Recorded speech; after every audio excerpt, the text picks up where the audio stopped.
নাম দিল সীতা। তাহলে জনক রাজা চাষ করছিল, চাষ করছিল মানে কর্ম করছিল, আর কর্ম করতে করতে মেয়েটাকে পাওয়া গেল। কি না তো লক্ষ্মী। আমরাও তো বাবা কর্ম করে লক্ষ্মী লাভ করি। আপনারা মাঠে চাষ করেন, চাষ করে লক্ষ্মী লাভ করেন। চাষ করেছেন বলেই তো মা লক্ষ্মী ধান গোলাতে পাবেন। একই কথা ঘুরে ফিরে প্রশ্নগুলো আসছে।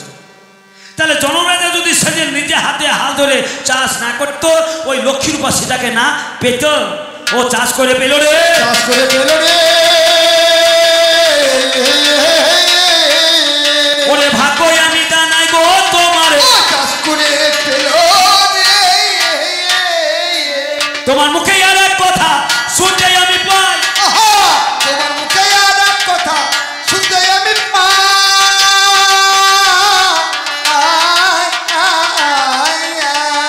আমি একা শুনবো কেন, শুনে আছেন সবাই। আমি একা শুনবো কেন, শুনবে সবাই।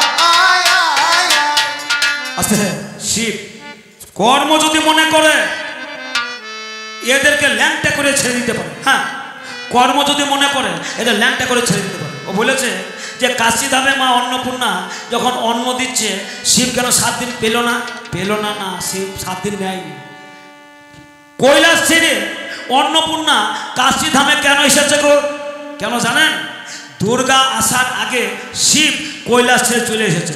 কারণ শিবার দুর্গাতে ঝগড়া লেগেছে। শিবার দুর্গাতে ঝগড়া লেগেছে।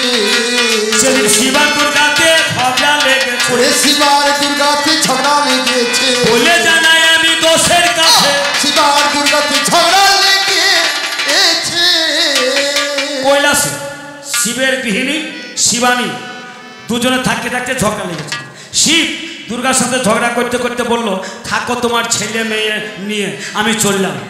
এই বলে শিব কৈলাস ত্যাগ করে মর্তধামে চলে এসেছে। বৈষ্ণবের রূপ ধরে মর্তে চলে এসেছে। শিব আর কিন্তু কৈলাসে যায় না। নারদকে দুর্গা জিজ্ঞাসা করছে, নারদ তোর মামার সন্ধান তো পাই না।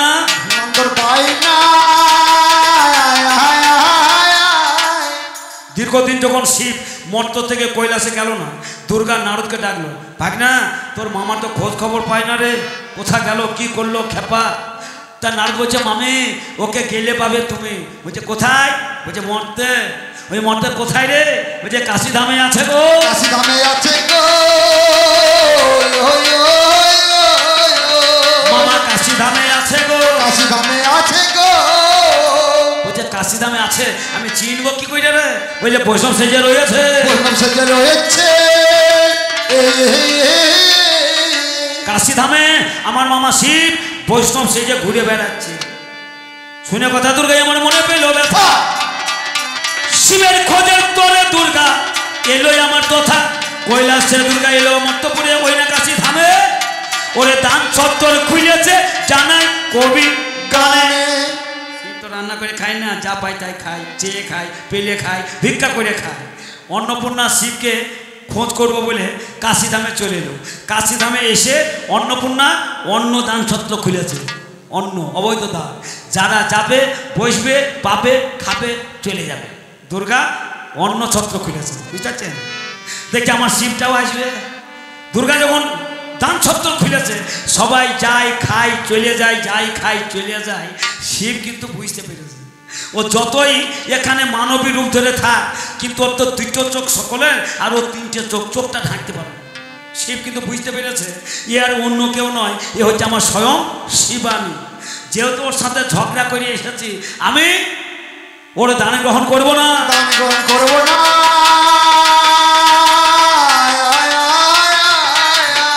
ওর দান গ্রহণ করবো না, গ্রহণ করবো না। আর দুর্গা কেমন কায়দা করেছে দেখো, রান্না বান্না সবাই বন্ধ করেছে। মানে দুর্গা দান ছত্র খুলেছে, 3 বেলা যাবে খাবে, কেউ রান্না করছে না।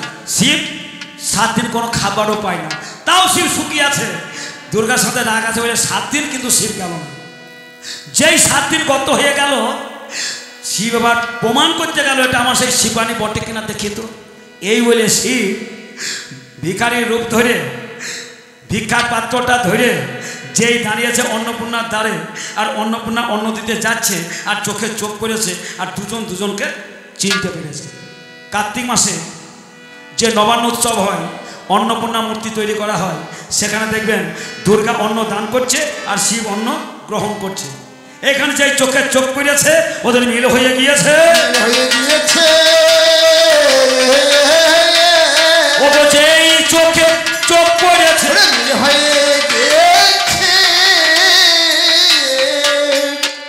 এই জন্য 7 দিন কিন্তু খায়নি শিব, আর 8 দিনকার দিনে এটা সে বটে কিনা প্রমাণ করতে গিয়ে যেই দাঁড়ালো আর চোখে চোখ পড়ে গেল, ওদের দুজনের মিল হলো। সেই জন্য অন্নপূর্ণা মন্দিরটা ওই জায়গাতেই পাই, বারাণসীতেই পাই। আর সেইটা আমরা অজ্ঞান মাসে নবান্ন উৎসবে অন্নপূর্ণা মূর্তি তৈরি করে আমরা সবাই বাবা পুজো দিয়ে থাকি, তাই না? কিন্তু কর্ম যদি মনে করো সে যতই দেবতা হোক আর দেবী হয়, তাকে ল্যাংটা করতে পারে, আজ ওই ভাগ্যের কলম কেটে দিয়ে ওকে ল্যাংটা করে ছাড়বো, আমি প্রমাণ করে দেখাবো, ল্যাংটা করে ছাড়বো। একদিন কি হয়েছে জানেন, শিবের ভাগ্যে লিখে দিয়েছে ভাগ্য বিধাতা, মহাদেব, শিবের তখন বিয়ে হয়নি, বলছে মহাদেব তোমার বিয়ে আছে। বলছে কবে? বলছে স্বয়ম্বর সভা হবে তবে। বলছে স্বয়ম্বর সভায় মানে সমস্ত দেবতারা যাবে, আর আমি তো খেপা ছাই ভস্ম মেখে থাকি, আমাকে কি বিয়ে করবে? বলছে হ্যাঁ তোমাকে বিয়ে করবে। বলছে কে? রাজার মেয়ে। তো সে বলছে রাজার মেয়ে আমাকে বিয়ে করবে? বলছে হ্যাঁ দেখা যাক কোন দিনকার কথাই আমি করি জোড়া কাটা। আপনারা শুনে যাবেন জ্ঞানী গুণী শ্রোতা, ওরে দুর্গা হলো রূপবতী সুন্দরী নারী, কি বা রূপের জ্যোতি, কি বা দুর্গার রূপের মাধুরী। দুর্গার রূপে দেবতারা পাগল, যে দেখে দুর্গাকে বিয়ে করার জন্য দুর্গার বাবার কাছে প্রস্তাব দেয় কেবল, সমস্ত দেবতারা প্রস্তাবই দেয়। ওরে দুর্গার বাবাই আমার পরে ভাবো না, আমার মেয়ে দুর্গাকে দেবতারা বিয়ে করার জন্য প্রস্তাবই দেয় তারা। ওরে আমার মেয়ে একটাই দেবতারা সবাই, আমি কি করি উপায় সেদিন হয়ে নিরুপায়। চারিদিকে দুর্গা বাবা ডঙ্কা দিয়ে দেয়, চারিদিকে দুর্গা বাবা ডঙ্কা দিয়ে দিল, আগামীকাল স্বয়ম্বর সভা হবে ভালো। স্বয়ম্বর সভাতে দেবতারা যাবে, যাকে পছন্দ করে যার গলাতে ফুলের মালা দেবে, যার গলাতে ফুলের মালা দেবে হবে দুর্গার স্বামী, সেই হবে আমার জামাই। এই বলে চারিদিকে ডঙ্কা দিয়ে দেয়, সমস্ত দেবতারা শুনতে পেল কানে, যাবো যাবো যাবো মোরা স্বয়ম্বর দিনে। দেখতে দেখতে নিশি আমার প্রভাত হলো, পূর্ব দিকের সূর্য আমার উদয় হয়ে গেল।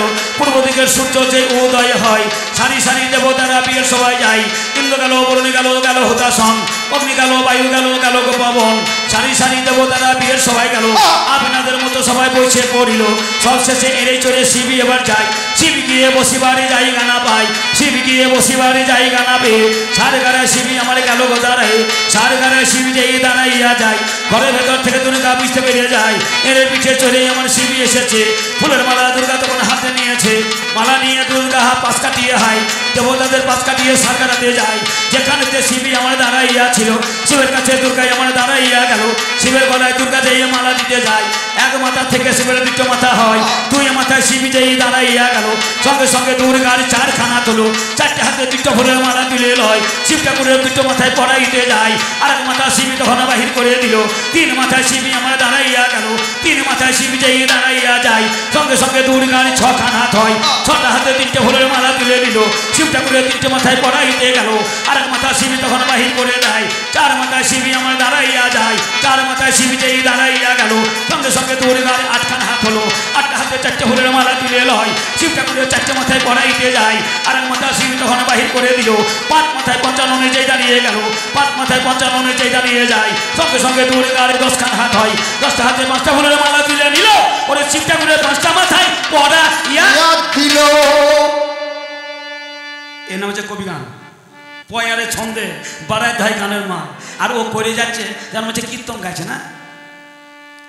কীর্তন ঢঙে কবি যদি হয়, তাহলে কবি আর কীর্তনের ফারাকটা কোথায় বলুন? কবি কবি, কীর্তন কীর্তন। যেই শিব 5টা মাথা ধারণ করে পঞ্চানন দাঁড়িয়ে গিয়েছে, আর দুর্গা 10খানা হাত ধারণ করে 5টা বানা নিয়ে শিবের গলায় পরিয়ে দিল। এবার ভাগ্যবিধাতা কি বলেছে?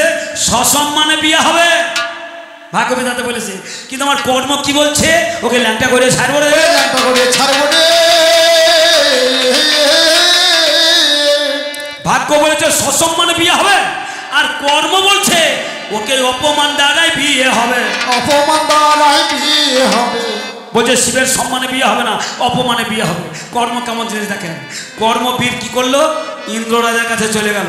ইন্দ্র রাজার কাছে গিয়ে বলছে, ইন্দ্র রাজা তুমি দেবতাদের রাজা, সুদর্শন পুরুষ, তোমার গলায় মালা না দিয়ে ওই শালা খেপার গলায় মালা দিল দুর্গা, তোমার রাগ হয় না? ইন্দ্র বলছে রাগ তোমার ধরে না। তা কর্মবীর বলছে তুমি প্রতিশোধ নাও। বলছে কি করে? বলছে শিবকে অপমান করে। বলছে অপমান কি করবো? বলছে কর্মের দ্বারাই হবে। বলছে আমি কোন কর্ম করবো? বলছে নারদকে ডাকো। নারদকে ডেকে নিল। নারদকে ইন্দ্র রাজা ডেকে বলছে নারদ তুমি একটা কর্ম করো তো। নারদ বলছে কি কর্ম করবো? ওই যে শিবের গলায় মালা দিল, ওর শাশুড়ি মেনকা যেই বরণ ডালা নিয়ে বরণ করতে যাবে, তার আগে তুমি একটা কর্মের দ্বারায় বরণ ডালায় একটা উৎসর্মল চুপ করে ভরে দিয়ে আসবো, কেউ যেন বুঝতে না পারে। নারদ বলছে ঠিক আছে, আমি কর্ম করে ঈশ্বরমল বরণ ডালায় চুপ করে দেবো ভরিয়ে, কেউ যেন বুঝতে না পারে। নারদ কর্মের দ্বারায় বরণ ডালায় একটা ঈশ্বরমল ভরে দিয়ে চলে এলো। বরণ ডালায় যদি ঈশ্বরমল থাকে কি হবে বলুন তো? শিব কি পড়ে আছে? বাঘছাল। বাঘছালটা বাঁধা আছে কিসে? সাপের দড়িতে। ঈশ্বরমল যদি বরণডালায় থাকে, বরণডালা মাথা থেকে নামতে নামতে যদি কোমরের কাছে চলে আসে, তখন কি হবে? ঈশ্বরমলের গন্ধ সাপ সহ্য করতে পারবে না। ঈশ্বরমলের গন্ধ পেয়ে সাপ বাঁধন খুলে পালিয়ে যাবে, বাঘছালটা খসে যাবে, আর শালা শিবল্যাংটা হবে না। কর্মের দ্বারাই হবে। তাই তো আমার নারদমণি কি কর্ম করল? বরণডালায় ঈশ্বরমল অগ্নি ভরে দিল। অবলা সরলা নারীতে যাইতে না পারে, ঈশ্বরমল ভরে দিল নাড়ু টুক করে। শিবের শাশুড়ি মা মেনকা বরণডালা নিল হাতে, বরণডালা ঠেকাইল শিবের মাথাতে। মাথা থেকে বরণডালা কণ্ঠ দেশে যায়, কণ্ঠ থেকে বরণডালা বক্ষ দেশে ধাই, বক্ষ থেকে বরণডালা উদরতে গেল, উদর থেকে বরণডালা নাভিমূলে এলো, নাভিমূলে বরণডালা যেই চলে যায়, ঈশ্বরমলের গন্ধ তখন সাপে পেয়ে যায়। ঈশ্বরমলের গন্ধ সাপে সহিতে না পারে, পা ধনে খুলে সাপে পালাইলো ধরে, পা খুলে সাপে যাইয়ে পালাইয়া যায়। ওরে বাচ্চাল খসে পড়ে গেল শিব ল্যাংটা। কর্মের দ্বারাই ল্যাংটা হলো রে। কর্মের দ্বারা শিব ল্যাংটা হলো রে। সেই শিব ল্যাংটা হয়ে গিয়েছে। আমার ওই মায়েদের বোনেদের দিদিদের দলে বলছে ও লো ও লো শিব ল্যাংটা হয়ে গেল। আর মেয়েরা তখন অলো করতে লেগেছে। শিব বলল ওই নারদের কর্মের কারণে ল্যাংটা হতো শিবকে বিয়ের দিনে। আর ল্যাংটা দেখে ওই নারীগণে যে ওলোলো ধ্বনি উচ্চারিত করেছে এখানে, ওই ওলোলো ধ্বনি হবে হলুদ ধ্বনি, হলুদ ধ্বনি হবে মঙ্গল ধ্বনি। আজ থেকে বিয়ের দিনে শুভ অনুষ্ঠানে ওই নারীগণে ওই ধ্বনি যেন করে শেখান। তাই সেদিন থেকে আজ পর্যন্ত ব্যান্ড পার্টি বাজুক বা না বাজুক, ঢোল সানাই বাজুক বা না বাজুক, হলুদ ধ্বনি শঙ্কর ধ্বনি হোক দেয়। কর্মের দ্বারাই এটা হয়েছিল। ভাগ্য বিধাতা আটকাতে পারে। শিবকে অপমান হতে হলো। ল্যাংটা জামাই সবাই দেখছে, কিন্তু শিবের শাশুড়ি মেনকা তার দেখতে পারে না। যেই শিব ল্যাংটা হয়ে গেছে, শিবের শাশুড়ি মেনকা শাড়ির আঁচলটা টেনে ঘোমটা দিয়ে জামাইকে আড়াল করে সরে গেল। সেই দিন কর্মের দ্বারাই শিব ল্যাংটা হয়েছিল বলে শিবের শাশুড়ি মা মেনকা মাথায় ঘোমটা নিয়েছিল তুলে। তাই আজও জামাই শ্বশুর বাড়ি এলে প্রত্যেক শাশুড়ি মা মাথায় ঘোমটা নেয় তুলে। কি বলেছে? স্কেল দিও গানটা কোন শুনি? ও মেনকা, মেনকা মাথায় দে না ঘোমটা, মেনকা মাথায় দে না ঘোমটা। মেনকা মেনকা মেনকা মাথায় দে না ঘোমটা, মেনকা মাথায় দে না ঘোমটা। ও তুই বেছে বেছে করলি জামাই, ও তুই বেছে বেছে করলি জামাই, জামাই চিরকালের ল্যাংটা লো ল্যাংটা। মেনকা মাথায় দে না ঘোমটা, মেনকা মাথায় দে না ঘোমটা, মেনকা মাথায় দে না ঘোমটা। ও তরিয়ের পিঠে বর্জে এলো বজাতি সব কালো কালো কালো কালো কালো কালো কালো কালো।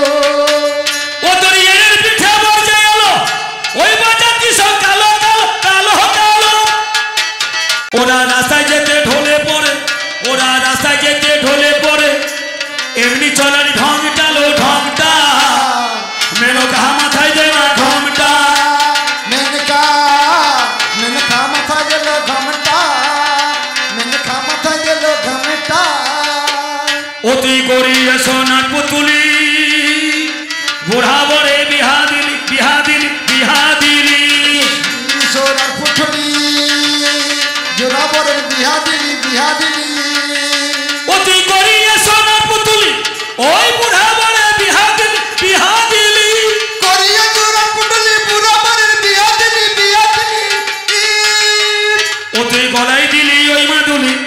তুই গলায় দিলি ওই মাদুলি যেন হাতির গলায় ঘন্টা লো ঘন্টা মেনকা মেনকা মাথায় দে না ঘোমটা মেনকা মাথায় দে না ঘোমটা ও মেনকা মেনকা মাথায় দিল ঘোমটা মেনকা মাথায় দিল ঘোমটা ওরে কর্ম যদি হয় বলবান বিধাতার কলম ভেঙে করে খান খান এক এক করে প্রমাণ দিয়ে তোমায় জানালাম তোমার যাহা বলা ছিল আমার বলা গেল বলতে বলতে অধিক সময় আমার হয়ে গেল আরো একটা বোঝার কথাই আমায় বলে যাও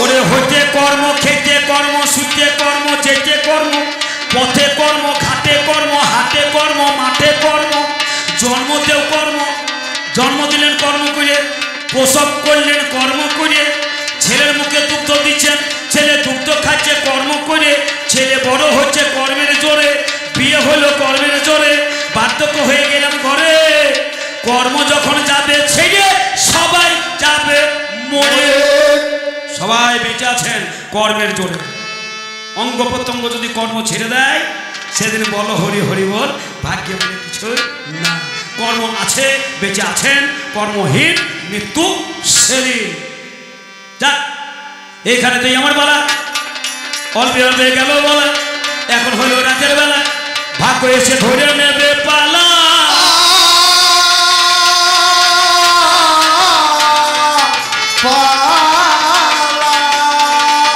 ওরে তোমার কথা কি আমি বললাম তো বলেছি বুঝতে পারি বলেছি বলেছি আমি বলেছি কি ও ধারে 5 এ ধারে 5 তাহলে যদি টানাটানি করেন দৌড় ধরে টানাটানি করেন কেউ কোনো দিকে যাবে যাবে না ড্র মানে বাবার যদি দক্ষিণাশায় শ্বাস যায় মায়ের যদি দক্ষিণাশায় শ্বাস যায় বাবার শুক্রাণু মায়ের ডিম্বাণু সমান সমান শক্তিশালী হবে মানে ওইখানে ড্র হচ্ছে কেউ কারো ধর্ম পাবে না হয় বিকলাঙ্গ হবে নাই খ্যাপা হবে না হয় হিজড়া হবে আমি বলেছিলাম কথাটা ড্র হলো আমি বলেছিলাম ওরে যার থেকে আমার সেসব কথা নাই প্রয়োজন ওরে জন্মের ত্রুটি থাকলে বিকলাঙ্গ হয় রে তখন মায়ের গর্ভে সন্তান থাকাকালে যদি ভিটামিনের অভাবে হয় কিংবা রক্তের অভাব হইলে বিকলাঙ্গ রোগে হয় আচ্ছা মায়ের গর্ভে সন্তান থাকাকালীন প্রোটিন খাদ্য দরকার হয় মায়ের গর্ভে সন্তান থাকাকালীন ক্যালসিয়ামের প্রয়োজন হয় মায়ের গর্ভে সন্তান থাকাকালীন আয়রনের প্রয়োজন হয় হ্যাঁ মায়েদের যদি ক্যালসিয়ামের অভাব হয় ক্যালসিয়ামের অভাব হলে কি হবে গো ক্যালসিয়াম কিসের দ্বারাই হয় হাড়াটি হয় ক্যালসিয়ামের দ্বারা মায়ের গর্ভে সন্তান থাকাকালীন যদি ক্যালসিয়ামের অভাব হয়ে যায় ছেলের হাড়াটি পূর্ণ হবে না ওরে ক্যালসিয়ামের অভাবে হয় ঘটনা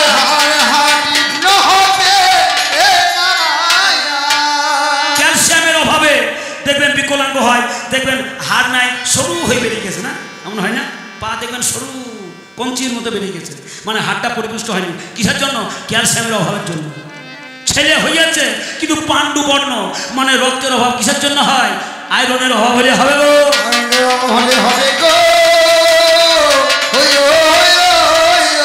ওরে বিজ্ঞানে দ্বারা প্রমাণিত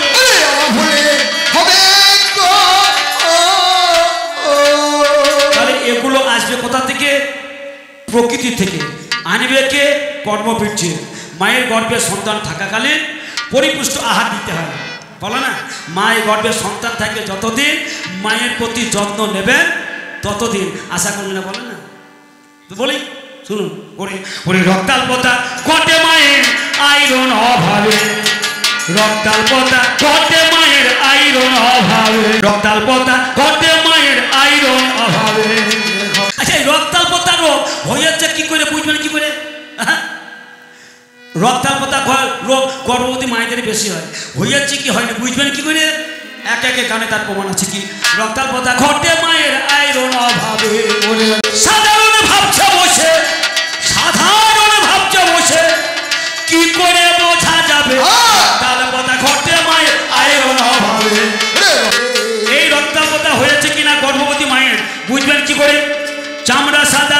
সাদা জিহ্বা ফ্যাকাশে খাটাখাটি হাঁটাহাঁটি বিরতি আসে। গর্ভে সন্তান থাকাকালীন গর্ভবতী মায়ের যদি দেখবেন চোখ ফ্যাকসা সাদা, জিহ্বা সাদা, চামড়া হয়ে গেছে ফ্যাকাশে, লক্ষণ থেকে বুঝতে হবে রক্তের অভাব ঘটেছে। জিহ্বা সাদা, চামড়া সাদা, চক্ষু ফ্যাকাশে খাটাখাটি হাঁটাহাঁটি বিরতি আসে। আবার মন লাগে না কোনো কাজে, আবার মন লাগে না কোনো কাজে, মা শুধু বসে ভাবে মাছ মাংস খাসির মেটে হাঁস মুরগির ডিম পারিলে সপ্তাহে মাকে দিও দুই একদিন। ওরে মাছ মাংস খাসির মেটে হাঁস মুরগির ডিম পারিলে সপ্তাহে মাকে দিও দুই একদিন। ওরে পারিলে সপ্তাহে মাকে দিও দুই একদিন। ওরে বাড়িতে বসে প্রতিদিন, ওরে বাড়িতে বসে প্রতিদিন ও গো ফলি ফারবরি খাবে, রক্তাল্পতা ঘটে মায়ের আয়রন অভাবে। জমিতে হয় শাক, হয় না? জমিতে হয় আখ, সবুজ পাতার শাক, আখের গোড়ার সবুজ সবজি বেশি করে খাক। রে আখের গোড়ায় সবুজ সবজি বেশি আছে। যদি কোনো ডাক্তার থাকে, সার্জন থাকে, এখানে বসিয়ে দেন, একটা লাইন একটা কথা কিন্তু ভুল নয়, বিজ্ঞান দ্বারা প্রমাণিত। সার্জনকে আমার গানটা রেকর্ডিং করে পাঠিয়ে দেন, সার্জন যদি ভুল ব্যাখ্যা করতে পারে এই যে গানের টাকা নেবো, গান সাথে জমিতে হয় আখ, সবুজ পাতার শাক, আখের গোড়ার সবুজ সবজি বেশি করে খাক। ওরে আখের গোড়ায় সবুজ সবজি বেশি করে খাক। আবার নয় বেশি দাম খাজুর বাদাম, আবার নয় বেশি দাম খাজুর বাদাম, ও গো সেই মা বেশি খাবে, রক্তাল্পতা ঘটে মায়ের আয়রন অভাবে। ডাক্তার আমার সেসব কথা নাই করে ওজন আসছে। গর্ভবতী মায়ের চেহারা ভালো কি করে হবে? একটুখানি শুনুন দিয়ে এমন মৌসুমী আর কমলা লেবু গাছের পিয়ারা নিয়মিত খেলে মায়ের ফিরবে চেহারা। মৌসুমী আর কমলা লেবু গাছের পিয়ারা নিয়মিত খেলে মায়ের ফিরবে চেহারা। গর্ভে সন্তান থাকাকালীন মাকে যত্ন করবেন ততদিন সন্তান পাবেন পরিপুষ্ট ভরা, নইলে বিকলাঙ্গ হবে গো, বিকলাঙ্গ হবে গো। আমি বিজ্ঞান দ্বারা কথা প্রমাণিত, বিকলাঙ্গ হবে গো। তোমার যাহা বলা ছিল বলতে বলতে সময় লেগে গেল, ওরে রাত হয়েছে ভারী, এইখানে আমি আমার দ্বিতীয় পালায় এখন সারি নাকি বলছে। ভাগ্য বিধাতা কি বলে দেখি তো। আচ্ছা, ওই যে কৃষ্ণকে টেনে নিয়ে আসছে, জগন্নাথকে টেনে নিয়ে আসছে, ওরা বিধাতা নাকি? ওরা তো বিধাতা না, ওরা বিধাতা। আচ্ছা, কৃষ্ণ যদি বিধাতায় হইল আর কৃষ্ণ যদি ভগবানই হলো, আচ্ছা আপনার বলুন তো, ভগবান দাপরের ভগবান কোন রোগে, দাপরের ভগবান কৃষ্ণ কোন রোগে মরেছে? টিটেনাসে মরেছে।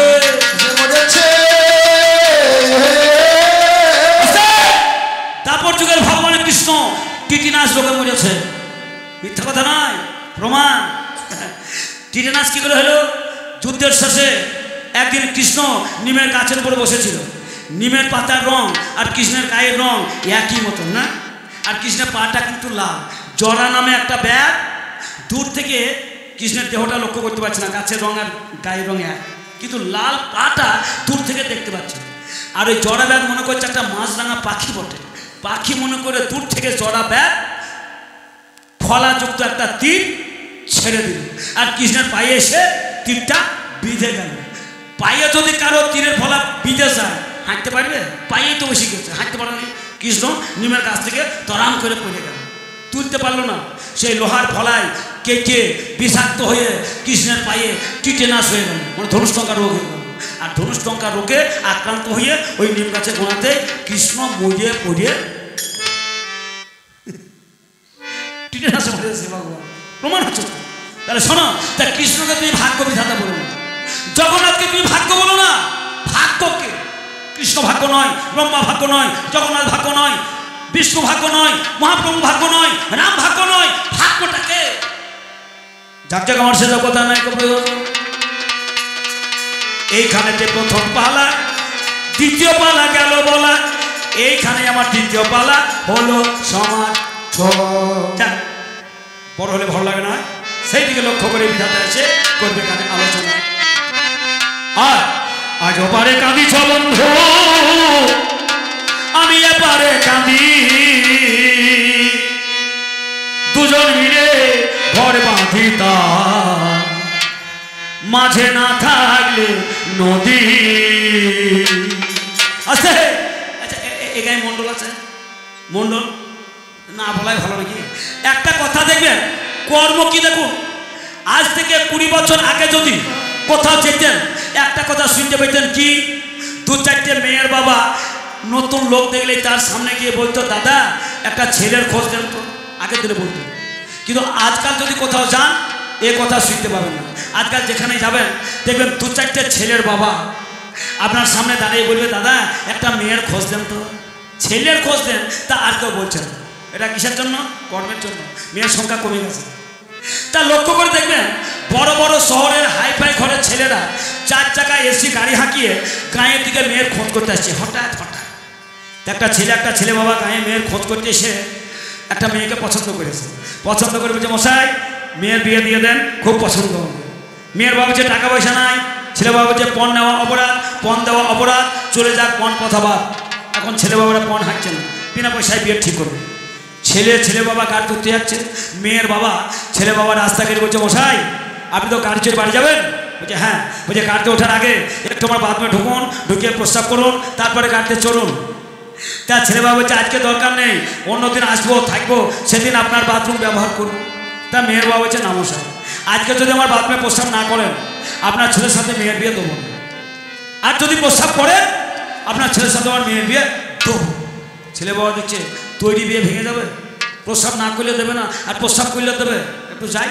এই বলে ছেলের বাবা মেয়ের বাবার বাথরুমে ঢুকে একটু প্রস্রাব করে বেরিয়ে এসে ছেলের বাবা মেয়ের বাবাকে জিজ্ঞাসা করছে মশাই অনেকে অনেক কিছু চাই, আপনি কিচ্ছু চাইলেন না, কেবল বললেন যদি আপনার বাথরুমে প্রস্রাব করি তবে আপনার মেয়ের বিয়ে দেবেন, না করলে দেবেন না, এটা কেন? তা মেয়ের বাবা যে মশাই আপনার ছেলের সাথে মেয়ের বিয়ে দিচ্ছি বিনা পয়সায়। ছেলে বাবা হ্যাঁ 1 টাকাও নেব না। বলছে বেশ এবার বিয়ে দেবো বিনা পয়সায়, বিয়ের পরে আমার বিয়ে হবে আপনার বৌমা, আপনি আমার শ্বশুরমশাই। বলছে হ্যাঁ। এবার শ্বশুর আর বৌমাতে যদি কোনোদিন ঝগড়া লেগে যায় সেদিন হয়তো আপনি আমার মেয়েকে বলবেন শোনো বৌমা তোমার বাপের বাড়ি কোনোদিন আমি প্রস্রাব করতেও যাইনি, যাতে ভবিষ্যতে আমার মেয়েকে এ কথা না শোনাতে পারেন আপনি, তার জন্য আগেই আপনার মুখটাকে সেলাই করে দিয়ে রাখলাম আমি আগে। হ্যাঁ যাই হোক, ওপারে কাঁদিছ বন্ধু আমি এপারে কাঁদি, দুজন মিলে ঘর বাঁধিতা, মাঝে না থাকলে নদী। ওপারে কাঁদিছ বন্ধু আমি এপারে কাঁদি, দুজনে ঘর বাঁধিতাম, মাঝে না থাকলে নদী। দুজনে ঘর বাঁধিতাম, মাঝে না থাকলে নদী। আমি ভুলিতে পারি না তোমায়, আমি ভুলিতে পারি না তোমায়, আমি ভুলিতে পারি না তোমায়, দেখার আজও অবধি। দুজন মিলে ঘর বাঁধিতাম, মাঝে না থাকলে নদী। দুজনে ঘর বাঁধিতাম, মাঝে না থাকলে নদী। দুজনে ঘর বাঁধিতাম, মাঝে না থাকলে নদী। একা বসে কাঁদি আমি বসে অন্তপুর, ওপার হতে ভেসে আছে তোমার গানের সুর। ওগো তোমার পাশে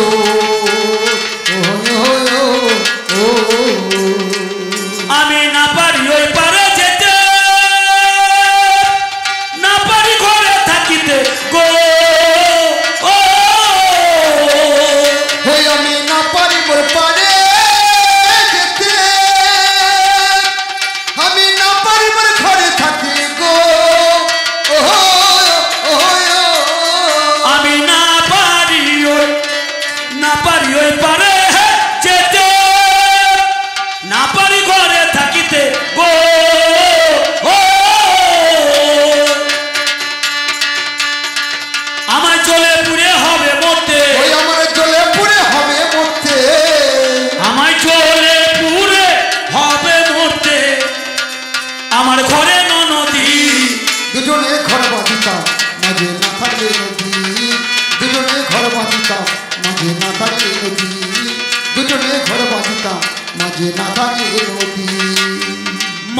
বাড়িতে ডালা ভরে ভাসালাম জলে পরাণ বধূ তুলে নিয়ে পড়িও গলে আরে মালা যেতে ডালা ভরে গো আমি ভাসাইলাম জলে পর যদি তুলে নিয়ে পড়িও গলে আমি ভাসাইলাম গাথা মালা ওই মালাতে ধরলো জ্বালা গো আমি ভাসাইলাম গাথা মালা ওই মালাতে পড়লো জ্বালা গো আমার দেখতে দেখতে গেল বেলা আমার দেখতে দেখতে গেল বেলা আমার দেখতে দেখতে গেল বেলা তোমার আশাতে আছি দুজনে ঘর বাঁধিতাম মাঝে না থাকে নদী দুজনে ঘর বাঁধিতাম মাঝে না থাকে নদী দুজনে ঘর বাঁধিতাম মাঝে না থাকে নদী অমূল্য কয়রে সখী ভেবে দেখ এখন কালার প্রেমে মনটা দেওয়া কি বাজালা তো ওরে কালা ফেলে মনটা দেওয়া কি বাজালা তো সখী কেন তারে মন দিলি পাগলা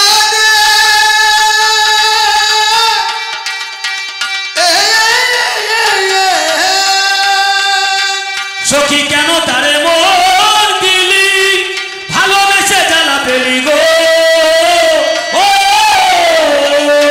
সখী ভালোবাসায় এমন ব্যাধি ওরে ভালোবাসা এমন ব্যাধি ভালোবাসা এমন ব্যাধি সখী নাই তার ঔষধি দুজনে ঘর বাঁধিতাম মাঝে না থাকে নদী দুজনে ঘর বাঁধিতাম মাঝে না থাকে নদী ওপারে কাঁদিছ বন্ধু আমি এপারে কাঁদি দুজন মিলে ঘর বাঁধিতাম মাঝে না থাকলে নদী দুজন মিলে ঘর বাঁধিতাম মাঝে না থাকলে নদী মাঝে না থাকলে নদী মাঝে না থাকলে নদী